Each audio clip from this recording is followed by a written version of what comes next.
Isn't it nice, Lori, that spring's just around the corner? It's been one of those winters, and I think I'm ready just to get outside, enjoy the sun again, and watch the grass grow. How about you? Absolutely. And you know what? I'm hearing this from all the clients that I work with as well. And actually, it leads right into our topic today because last time we talked about change, the stages of change. And then today, I want to talk about the things that clients often talk about when they're considering change, because there's lots of things we need to think about to be able to actually make a change in our life. Yeah, and I think you're right. With spring coming, change is inevitable. All the things that Yeah. sort of change outside as well. But people change, like you said, Mhm. and it's important to have the conversation. One of the things that you brought up to me was asking permission. Let's go into that a little bit because I was a little Mhm. confused by that when when you're talking to Mhm. clients and they're trying to figure out maybe someone's trying to figure out what the best change is for them personally, Mhm. and then there's this Mhm. whole array of cause and effect, right? Absolutely. So whenever I'm working with anyone around change, the question of permission comes up. Meaning, if you've always done something or expected something of yourself, can you give yourself permission? What does this mean to actually make this change? What's the ramification for your life? And is this the right time? So let's use the example of someone who's deciding to eat healthier. There's all kinds of things that feed into this, but can you give yourself permission to actually be in the right space, the right time to shift what you're eating? To shift what you're preparing for the family, to shift your exercise output as well. Can you give yourself permission at this point to let go of something and to look at something else? And there's also risk. What is the risk for the people around you? What's the risk for yourself?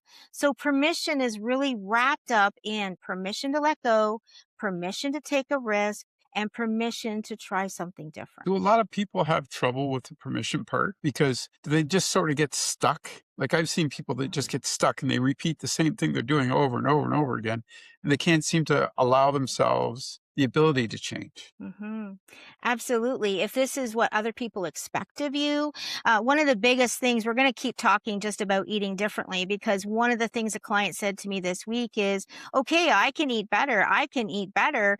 But what do I do when my husband shows up with a cake? So there's this sabotage piece from other people around us. So you're giving yourself permission. You're checking in with other people around you. And then there's all these considerations to make, because it's never just you making a change, it's the other people in your life as well. Is that just self-discipline though? Like, do you think, like using food for an example, it's easy to Mhm, go, I'll just have one piece. We all do it. I mean, mhm, you know what I mean? And then half a cake later, mhm, you're like, oh, but I, I want to preface that a little bit too, because I find that when you do change, it has to be gradual. It can't be all at once for me, mhm, because if I do it all at mhm, once, that's not good for me. That's not the way I mhm, operate. I need to integrate it mhm, into my system so that I can sort of change with it. Is that the way mhm. people should do it? Well, everyone's different. Someone might want to do it that way, but another person might be cold turkey, absolutely not eating those foods, absolutely shifting everything that's going into their body, absolutely shifting everything from an output perspective as well with regard to exercise and energy. So, really, that question comes down to the client answering that. But the permission piece is this the right time for you? Is this the Mhm. right space for you? Is this the right reason for you? Giving yourself permission to really challenge what got you to this point.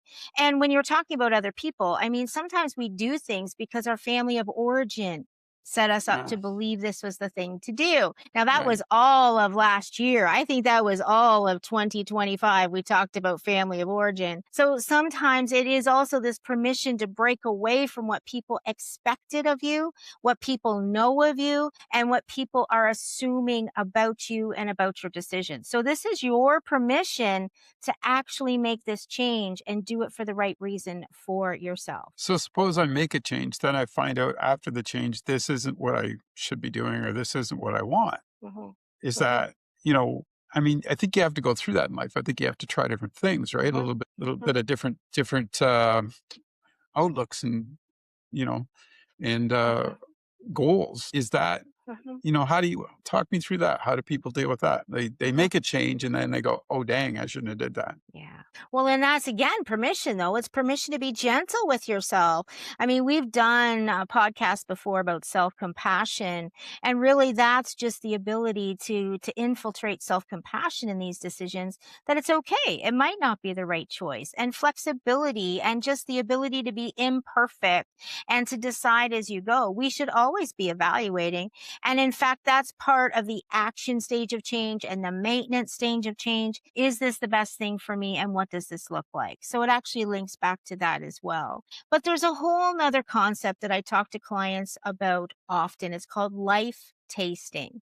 And I know that sounds weird, but what it really means in essence is that we try something new without any preconceived notion of whether it's going to be good or bad. We try something new with this mindfulness approach in that it's okay if we don't like it. We're trying it with the intent of no judgment. An example of that would be something I used to do with my kids. I would give them all $20, send them to the market. Well, I'd go with them. They'd all buy different foods. We would bring them home, and in the car, we'd decide, okay, how are we turning this into a meal? And we decided we did not like papaya.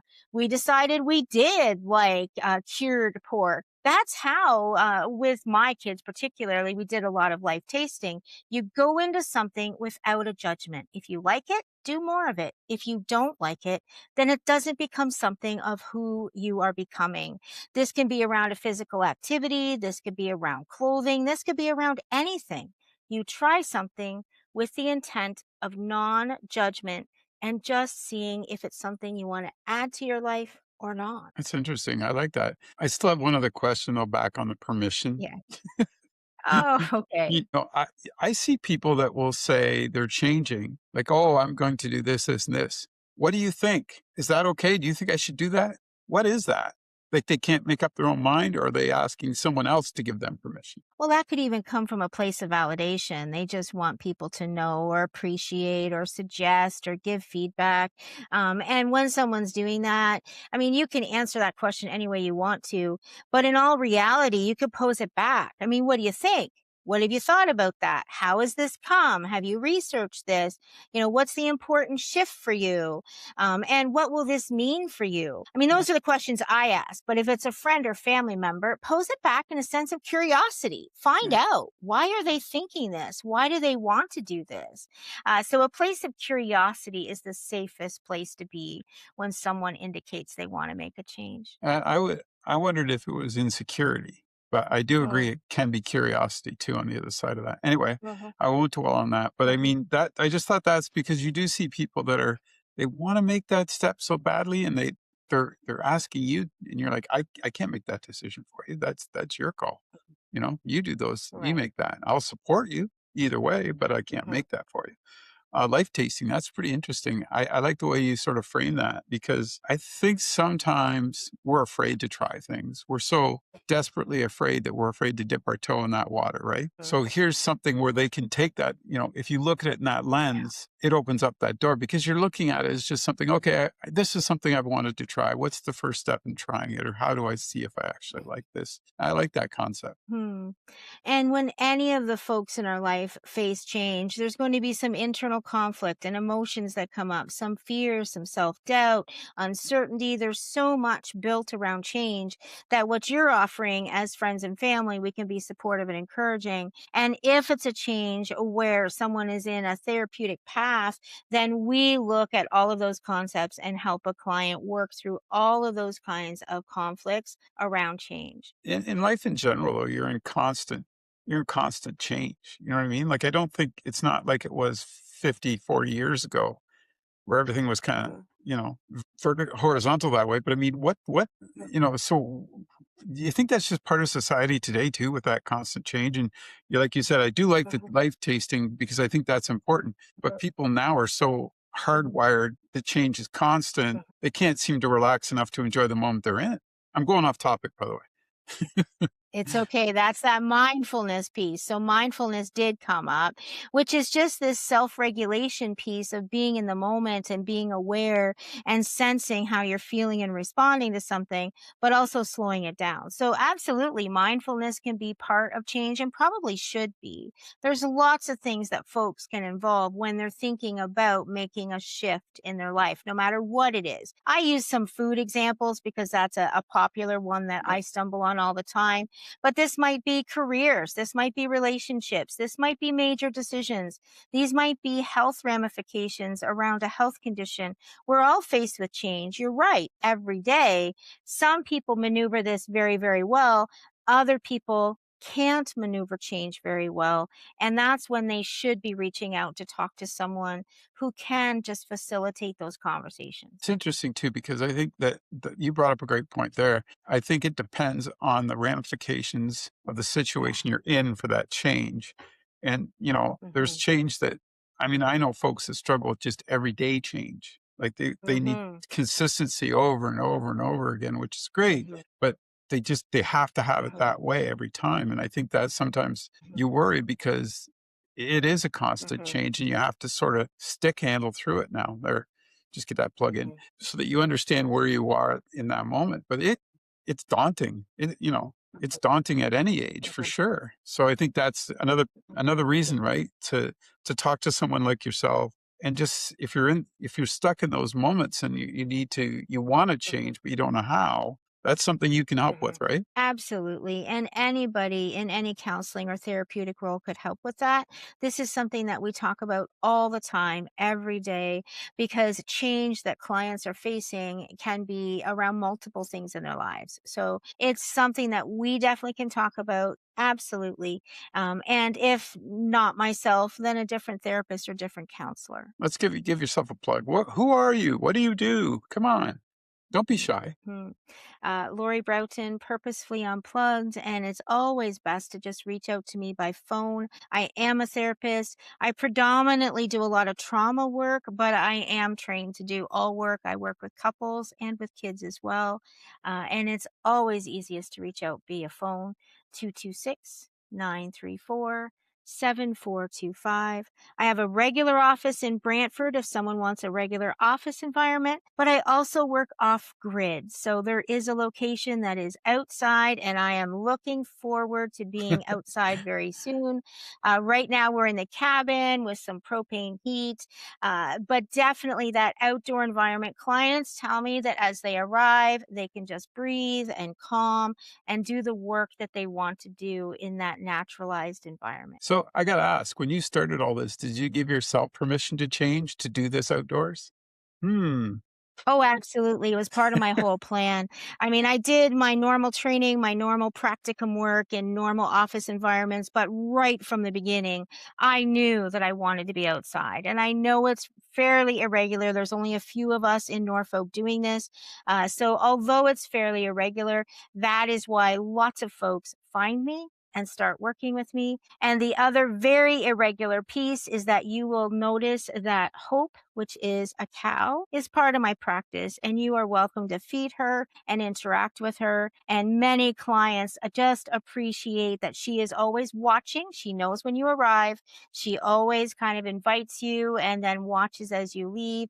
And as well as in session, when we're outside, she'll be right in the pasture beside us because we are in Adirondack chairs right around her pasture. Awesome, Lori.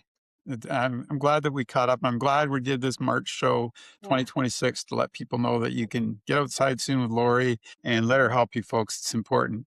This was really interesting. I never really, when you presented this life tasting, it kind of was a different process. And I thought this is pretty cool. And I love that we went back through permission to change because I do think that is so critical for a lot of folks. And you will sit there. I did it. You probably did it. Mhm, And you hum and you ha, right? Oh, if I do this, mhm, but if I do that, you know what I mean? It's that taking that first step and understanding. And I like mhm, the aspect of, like you said, life tasting. It isn't always going to work, but there's a good chance you might mhm. feel better about yourself and find another path to go down. So I appreciate you taking the time today. Yeah, I have one more thing. So, this Oh, life tasting idea, Dave, came from the world of working with folks with disabilities. It comes from a model called person centered planning. So, if someone Googles life tasting, it's not going to necessarily come up easily, but it comes from a framework and a model called person centered planning. And I just want to appreciate that model because I still talk about life tasting all the time. cool. Thanks for doing this. Take care. Take